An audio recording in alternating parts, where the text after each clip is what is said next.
Welcome, everyone. Thank you so much for joining us today. I am Danielle Holman, and I'm one of the expert college consultants from Smart City Kids Educational Consulting. I'm so glad you're here.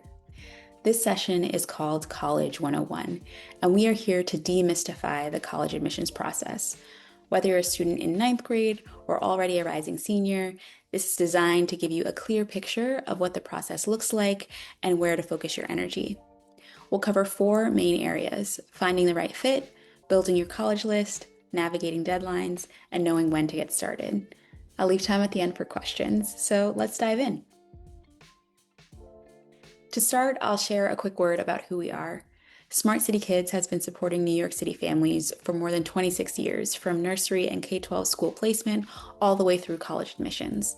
We're one of the longest standing educational consulting firms in the city. Our team of experts work by getting to know our families and helping them determine fit. We take the time to understand each student, their strengths, their priorities, and what kind of environment they thrive in. That philosophy is at the core of what we do, and it's what you'll hear reflected today. The first thing I want to reframe is the goal of the college process. One of the first questions that students and families think of when they think about the college process is, what's the best school that I can get into? And their first stop may be US News and World Report list of top school rankings. But the college process isn't just about getting into the most selective school. It's about finding the school where your student will genuinely thrive academically, socially, and personally. And those are different things, and conflating them can be one of the biggest sources of stress that families can bring into the process. So instead, we'll talk about fit. What does that really mean? It means, are the academic programs a match for your students' interests and strengths?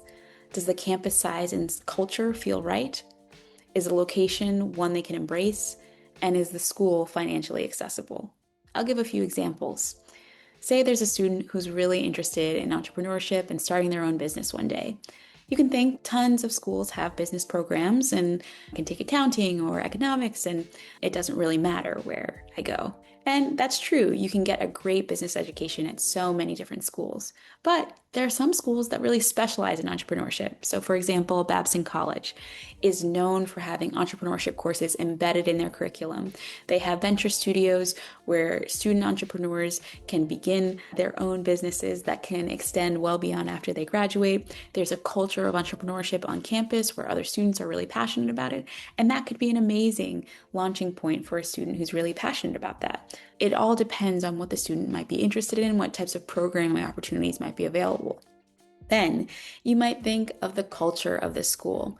So if you're in New York City right now and we're in the beginning of June when the environment is just palpable of Knicks mania because we are in the NBA finals.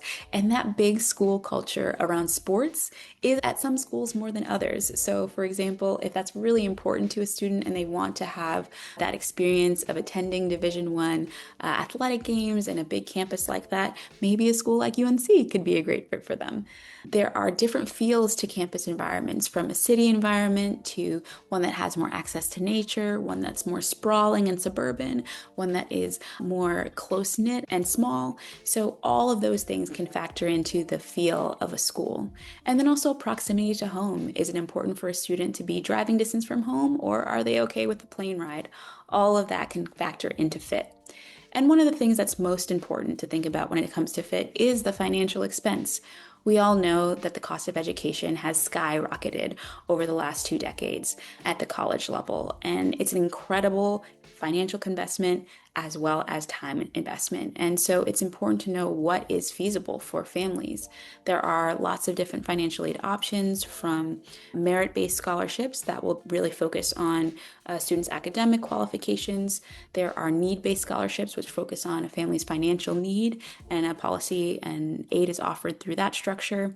There are talent-based scholarships, so for athletics or the arts or other specialized talents that a student might have that a university prioritizes. So all of that can factor into an aid package, and all of that is really important for families to understand as they're figuring out what's the best fit. So all of these things are things that families and students should think about as they start to embark on the college process. And it requires a mindset shift of understanding that self-knowledge is the most important asset within this process. The students who do best are the ones who know themselves and can communicate that effectively.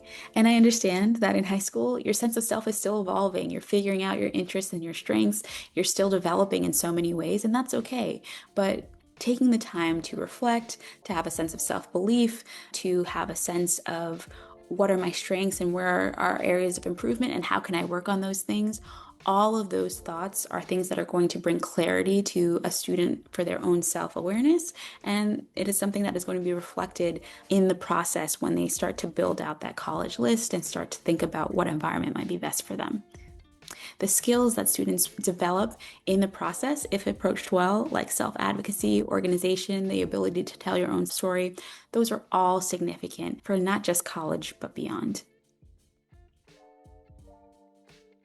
Let's talk about the landscape of four-year colleges. So there's the public versus private conversation, and then there's liberal arts versus research universities. Let's start with public versus private, which refers to the financial structure of the institution. Public universities are state-funded and often large and can offer more affordability for in-state students. Think the University of Michigan, UCLA, the SUNY schools, the state universities of New York. So all of those schools are schools in which the states are funding the schools, and so they often are more affordable. Private universities are independently funded, often smaller and sometimes more selective. Schools like Georgetown, Princeton, or Northwestern fall here. They can offer very generous financial aid packages, though it's important to note that not every private college does. When you think about liberal arts versus research universities, sometimes families assume that liberal arts means that the school focuses on arts and humanities, but that's not always the case. For example, a school like Harvey Mudd is a liberal arts college that focuses on science and engineering. The term liberal arts is actually referring to the philosophy of instruction, which focuses on discipline breadth and fostering critical thinking across the variety of disciplines, in contrast to schools that might prioritize vocational or technical training. It's less common for a liberal arts college to have pre-professional schools like a school of medicine or a school of journalism or a school of business.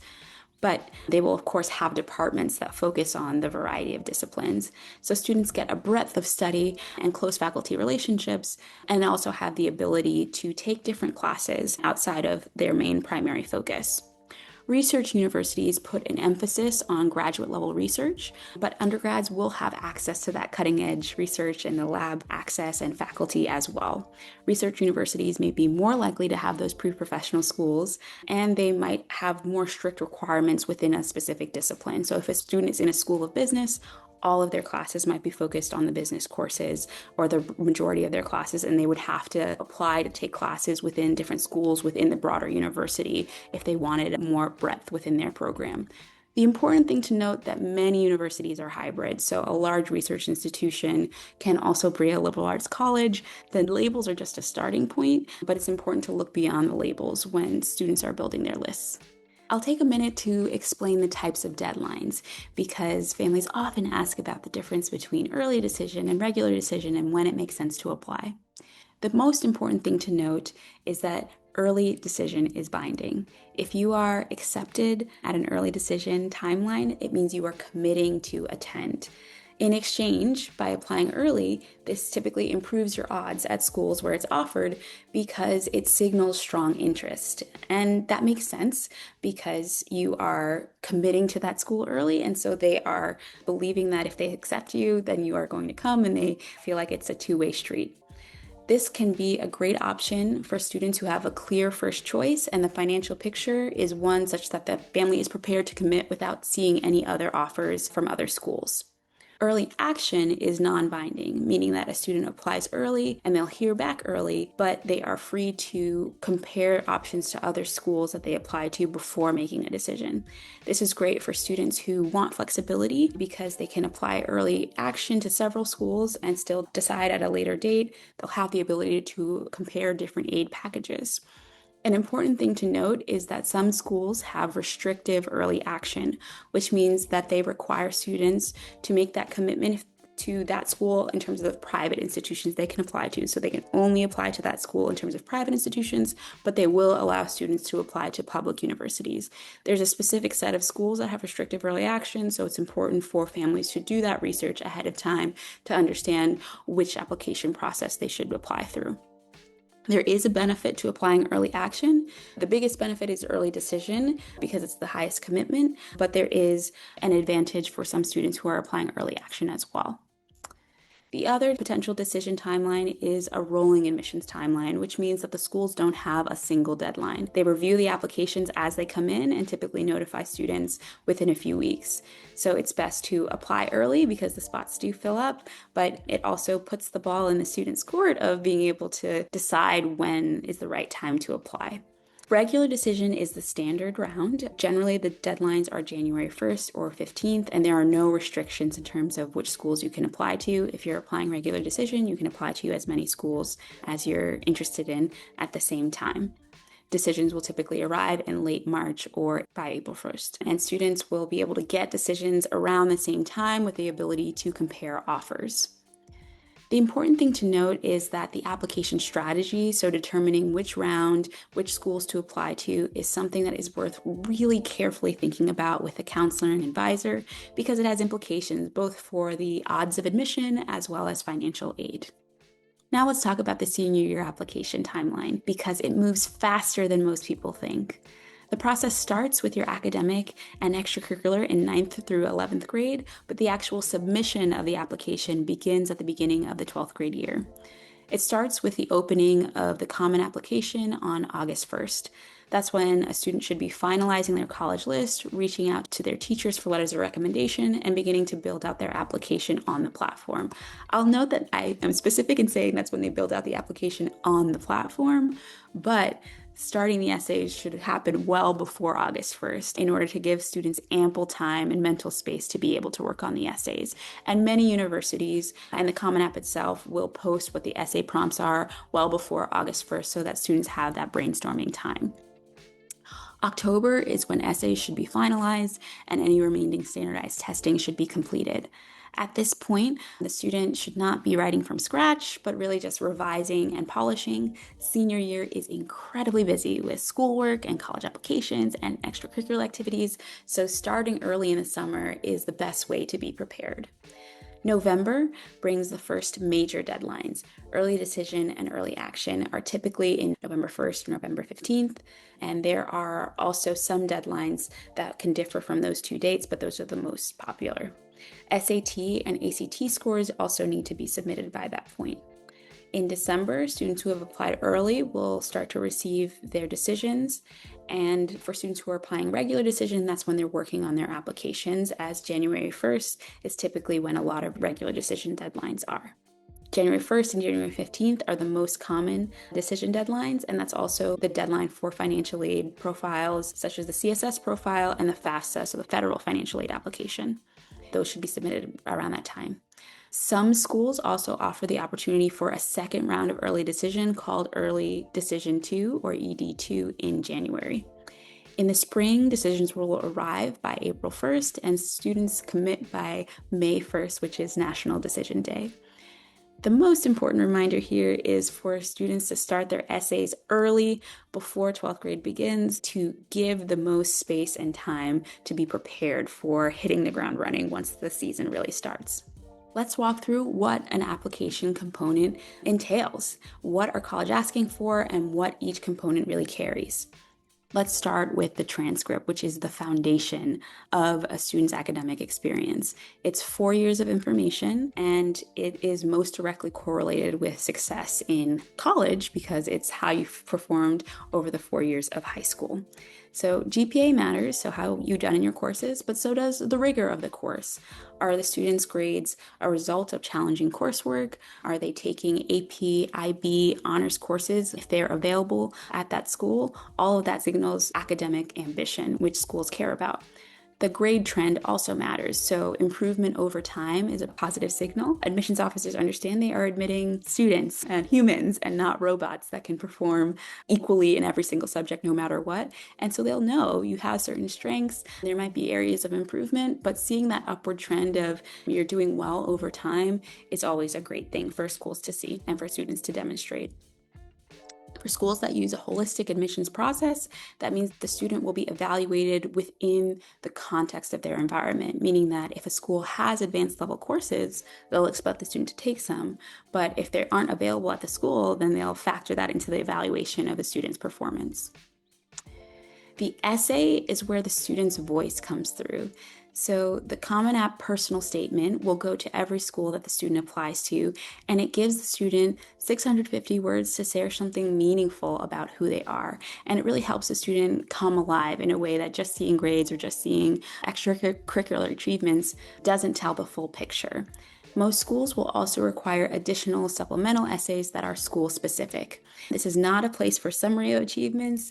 It's a place for story, perspective, insight, reflection, critical thinking, an explanation of why you've done the things you've done and what motivates you. That's what colleges really want to hear.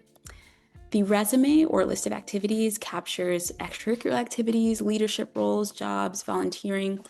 What's important to note is that universities value depth over breadth. A student who has gone deep in a few areas is more compelling than a student that has a long list of thin activities that they're only participating in at a minor level. Standardized testing, the SAT and the ACT varies by school. In 2021, many schools went test optional, and some schools have maintained that policy, either not requiring test scores at all or actually forbidding students from submitting test scores. Some schools don't accept them at all, but many schools have actually returned to requiring testing. So I do recommend that all students take a PSAT or a diagnostic of an ACT to see how they do, and then continue with standardized testing to give themselves the most optionality when they're starting to build out their school lists. We help students navigate that process of understanding what test is the right fit for them. And then we also have smart city tutors who offer test prep for the SAT or the ACT to offer that individualized support. Letters of recommendation are typically 2 letters of recommendation from teachers and 1 letter of recommendation from the guidance counselor at the school. The relationships that students build with teachers over time are what make these letters meaningful. So a strong letter from a teacher who knows a student well is worth a lot more than just a perfunctory letter from the teacher who taught the most advanced course that the student took. So it is important for students to build those relationships. Sometimes students feel nervous about the guidance counselor question letter that comes up because they don't necessarily know their guidance counselor that well, and that's okay. The guidance counselor is really there to provide the context of the school. They will explain the rigor of the curriculum, what types of advanced courses are offered. They might have insight into the activities that the student is a part of. If a student is on student council or the head of a club or involved in music or chorus, the counselor can talk about what that involvement means at that school. And that really helps the admissions officers understand the context of the school better, even if the counselor might not know that student as well. But there are other cases in which the guidance counselor may have gotten to know the student quite well and can offer additional insight into who the student is. So in either case, all of the letters are really helpful in understanding who a student is, provided that the student makes sure that they are developing those relationships in their high school years. And then lastly, for students who are interested in the arts or pursuing athletic recruitment, portfolios are typically required, and they have separate processes that require early planning and different deadlines. There are different regulations for those types of application pathways, and it's important if students are interested in that to really plan early. The last slide addresses one of the most common questions we get: when should we start? And the answer is that the foundation is being built every year. So even though you don't need to start college prep in 9th grade, it is important to start building the habits that will make you successful in college and beyond. That means taking challenging courses, exploring interests broadly, and building the kind of academic record that will hold up years from now. In 10th grade, it's about deepening and discovering. Students should be developing the real commitment to a few extracurricular activities. They should take the PSAT, the diagnostic SAT, to understand how they're performing. Begin looking at colleges more informally, so visiting websites and thinking about what types of environments might be appealing. And building meaningful relationships with teachers should really start that year. 11th grade is when things become intentional. SAT and ACT prep begins in earnest. Students begin to pursue leadership roles in their activities. They should be visiting campuses both in the fall or spring of their 11th grade year. Those are great times to visit a campus in action. Students should start to brainstorm essay topics and build the college list in earnest. And this is the year that families often come to us. We have support available for academic planning as early as 9th grade. So really at any point in the high school process, we can offer support. But 11th grade is really when it's important to get very intentional about the admissions process. The summer before 12th grade is essay season. So the goal is to have a personal statement and the key supplemental essays drafted before school starts in September so that the student has the most time and mental space to do their best writing. So 9th and 10th grade are really about becoming your best self, and 11th grade is when the college process really becomes focused and intentional. I'll stop there. There's a lot we've covered today, and there's even more to cover, but we wanted to give you the nuggets of information that can help you conceptualize what the college process means and hopefully give you a clearer picture of the steps that are involved. Thank you so much for your time today. Smart City Kids is available to support your family across the broad spectrum of activities that go into the college process, and we'd be happy to set up a conversation to talk more about how we can support your family through this process. If there are any questions, please reach out to us, and thank you so much for your time today.